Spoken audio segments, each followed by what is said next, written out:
Hi friends, இப்போ இந்த உடம்பு சரியில்லாமல் இருந்துச்சுன்னு சொன்னேன் இல்லைங்களா, சின்ன குட்டி ஒன்று பாருங்கள். இப்போ தான் கொஞ்சம் மரத்து மேலே ஏறி படுத்துட்டு இருந்தா இல்லைங்களா, இப்போ தான் இறங்கி கீழே வந்துருக்கா பாருங்கள். நேற்று பால் ஊற்றுனேன், நானே குடிக்க வச்சேன் ஸ்பூன் மூலிமா குடித்தா. இப்போ தான் கொஞ்சம் உடம்பு தேறி இருக்கு அவளுக்கு. பாருங்கள், அவங்க அம்மாட்ட பால் குடிக்க வந்தால் எல்லாம் கும்பலாக குடிக்குதுங்க. அவளால் குடிக்க முடியல, அவளுக்கு உடம்பு முடியல, போய் பேலன்ஸ் பண்ணி குடிக்க முடியல அவளால். எல்லாம் இடிக்குதுங்க தலையை வச்சு. உட்காந்துட்ருக்கா பாருங்கள், உடம்பே முடியல. பாவம், அதுக்கு பாவமாக இருக்குது.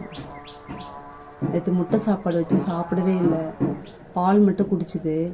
பாலில் தண்ணி மிக்ஸ் பண்ணாமல் அப்படியே வெறும் பாலை குடிக்க வச்சேன். கொஞ்சம் அப்படியே தேறிக்கிட்டா, பரவாயில்ல, நல்லா இருக்கா இப்போ. ஓகே ஃப்ரெண்ட்ஸ், பாருங்கள், குருவி கத்துற சவுண்டு வெளியே கேட்குது பாருங்கள். வீட்டை சுற்றி ஒரே குருவி சவுண்டாக இருக்குது, எங்கள் வீட்டை சுற்றி.